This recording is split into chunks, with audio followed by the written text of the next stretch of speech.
Imagine getting a call in the middle of the night. Imagine getting that call and hearing that your brother was killed. And now imagine that person that killed your brother was a drunk driver.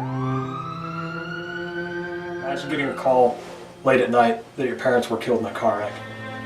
Imagine later finding out that your parents were killed by a drunk driver.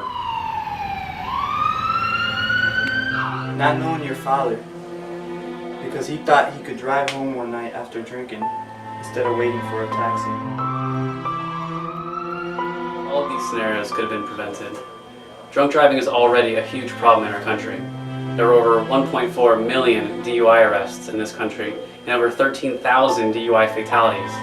Imagine adding millions of more drivers onto the road who would be able to go out for a drink at a bar or at a friend's house. With driving under the influence already a major problem, why add more drunk drivers onto our roads? I don't have any issue with drinking recreationally as long as you're over the age of 21 and you're doing it safely. And I have no issue with you operating a motor vehicle if you're licensed to drive and you also do it in a safe manner.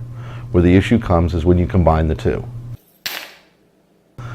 We believe that by curtailing or limiting the opportunities for people to drink, or the situations where they're allowed to drink, such as you may drink but you may not operate a car, okay, that we lessen the amount of violence that alcohol causes. We're led to believe by the medical community that the connections in the brain that assist people in making rational decisions and understanding consequences and are not fully developed on average until the person reaches age of 21. I have to believe, based on my years in law enforcement, that if you lower the drinking age, we are going to see an increase in DUI fatalities and serious bodily injuries, because more people will be consuming alcohol and thinking it's okay and then operating a vehicle. Remember, the bad decision to operate a motor vehicle while impaired is made at the time when you're impaired. The majority of people that I speak to who've been arrested for DUI, if I had asked them 8 hours before they had consumed any alcohol, how about we go get a car and we go get drunk and drive? 201 says that's not something we should be doing.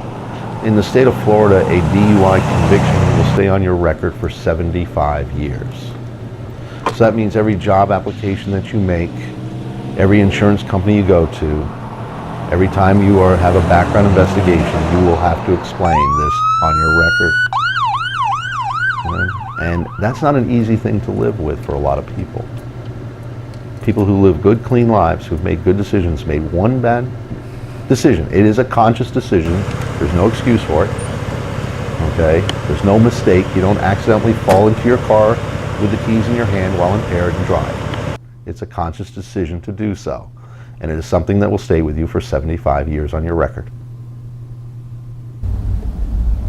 Good afternoon, sir. I'm Deputy Perot. I'm a traffic investigator for the Lee County Sheriff's Department. How are you? I pulled you over. Good, sir. You know I pulled you over? Not really, no. Well, you were swerving all over the road down there. Is there a reason why? No? Sir, is there a reason why I'm smelling alcohol coming from you? Put your hands on the car, sir. Sir, you're under arrest for DUI.